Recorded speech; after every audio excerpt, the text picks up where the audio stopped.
18 October 2022 hi Kuki Gospel Centenary Celebration Committee makaina Assam Gamsung ho ma kuki cha te ki pa na tu pha kum zakat imu akimuna akal kum zakat hinna hi torch rally kam motor rally ki gongin torch si ngen te khwa ko na ki pa na tu pa ki pa na ngen te khwa ko na khat hungin tin lasang hobung ki pu do na masat pe na kon khat hongin tin chi chu mahur fila he hozo se ki su khoma cha ko na akhon meisel khat khat ki kila adinga hin tua chelaya chung pisang fil sunga gari ki nga zo se haflong area adia khong sai le sung pisang posunga mi te ka hi event toy mahur ka jot diu meisel ka kila diu tel ka hong ki le ki diu he je tengla nipi hi celebration ni 22 le 23 October 2022 tu hong sung ding Friday Saturday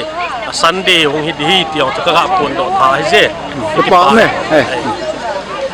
nga hekta wing tuin centenary kum zakat tinna gospel centenary hin Assam gama tuwa he songpiang muna ko na motor rail lim din ki pat do hin na he ma ti walang nang hon ne ne ti ma ti walang ne ne hin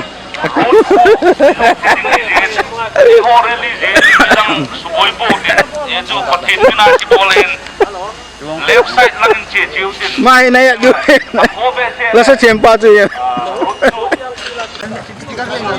cái gì so lá đam chỉ so mà chứ bây giờ họ chung chỉ cho nhiều pa amai bu ipitil han zo 100 years gospel centenary ading atil kizo he flag le luku izaza man ha khadi hichi cheng somwa hintin hichi luku hi zakat hichi flag hi cheng som tua hi pi dia coi mi pi cái gà kia ngã hin chỉ lục hoi gà zo tiếng lệ olo la lam kai ho phát sa du ra trên ding lang cái trên ding oi lai che tu ni ipi ma kiểu le mahur trên diu muhura kona hu kilewa ha phong taon trên diu hitte motor rally na motor lelli dan hai phai centenary motor lelli ipi centenary ha ga hil chen pai 100 years centenary Kuki Gospel centenary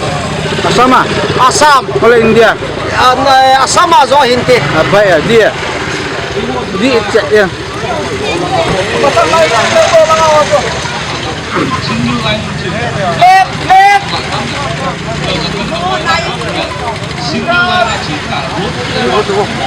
langa ho nào phải à bọn bò đi lại luôn cả lại đó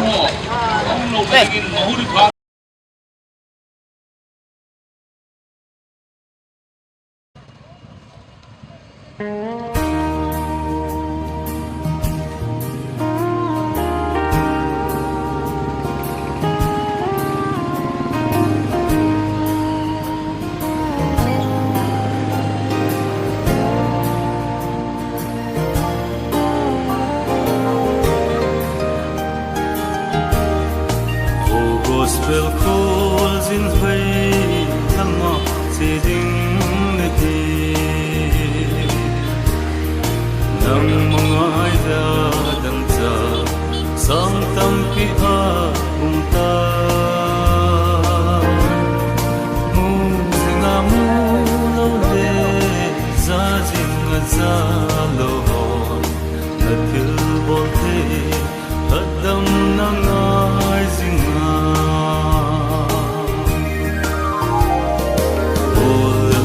Sang dang le si ding kan hi hokai tu pe zui lo thei ka hi po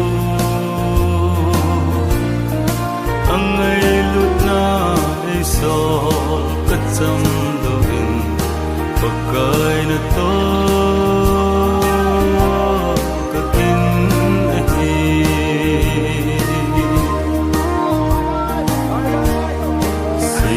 so in mi sa zathim noi za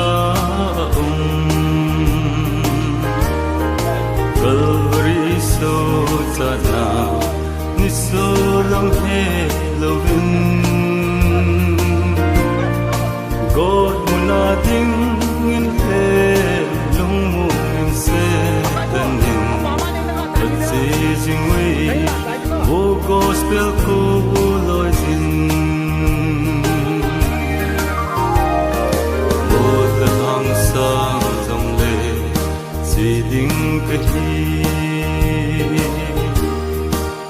cõi thu pe dưới lô thấy cái bu hằng ngày lúc na để so cất tâm đầu hình và cõi na to kinh na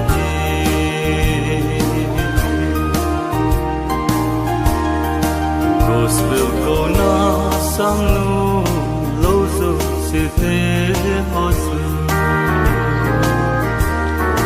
cả lệ kia na thô buồn tê tuôn so kỳ dinh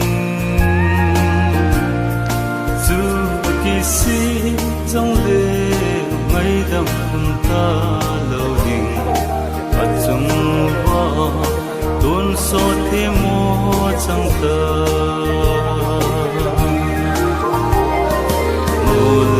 sang dòng lệ chỉ định cái có cái thứ pe dưới lô thấy cái phố hằng ngày lúc na hay son cất trong đầu hình có cái na to. Hallelujah! Amen! Hallelujah! Amen! Hallelujah! Amen! Amen! Hallelujah! Amen! Hallelujah! Kumbakan ay kung sumubahat yung napatensyo. Lopien! Lopien! Kumbakan ay kung sumubahat yung napatensyo. Lopien! Lopien! Cookie Gospel Centenary. Lopien! Lopien! Cookie Gospel Centenary. Lopien! Lopien! Hallelujah! Amen! Hallelujah! Amen! Nanga bel lang tepu. Amen! Amen! Hallelujah! Eh, langa bel de kati. Hallelujah! Kumbakan ay kung sumubahat yung napatensyo. Lopien! Lopien! Kumbakan ay kung sumubahat yung napatensyo. Lopien! Lopien! Cookie Gospel Centenary. Lopien! Lopien! Cookie Gospel Centenary. Lopien! Lopien! Hallelujah! Amen! Hallelujah! Amen! Hallelujah! Amen! Hallelujah! Kumbakan ay kung sumubahat yung napatensyo.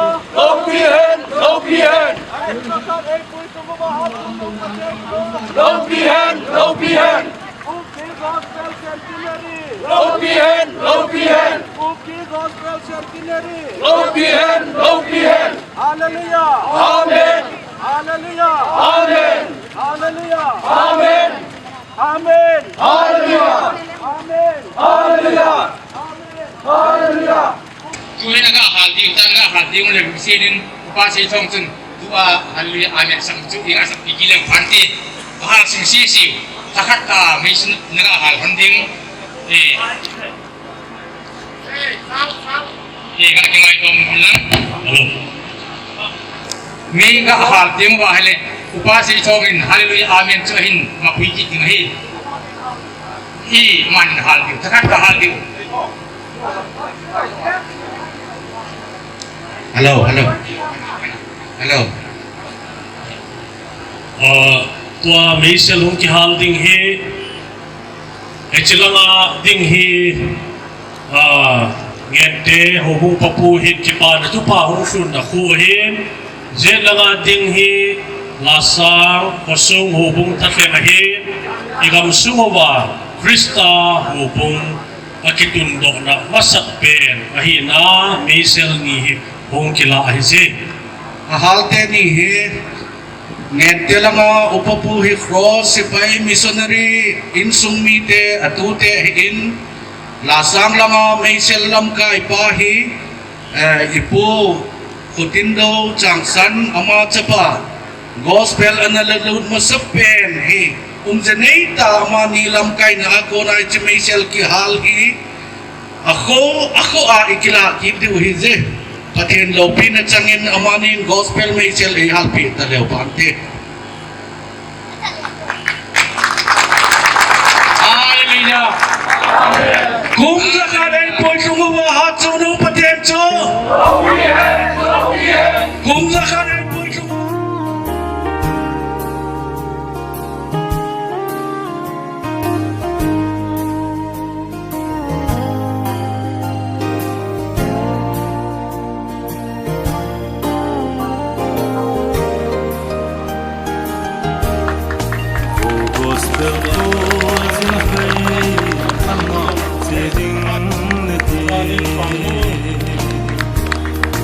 nang mga idadagsa sang tampi akumpa mulaw le zazing zalo Hallelujah! Adam nang ay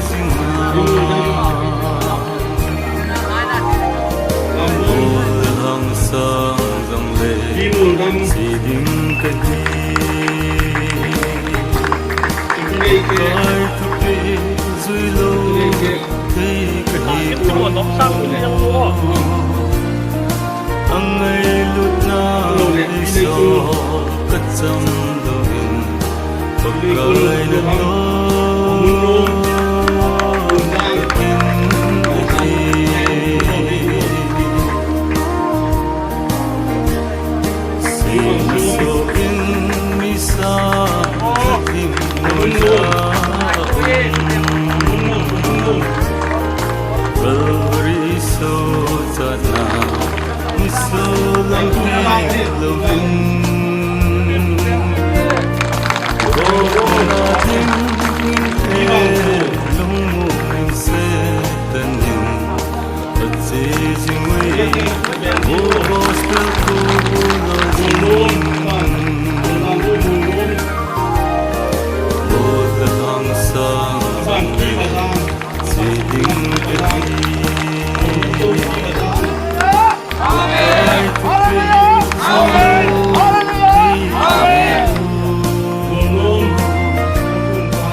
Hallelujah,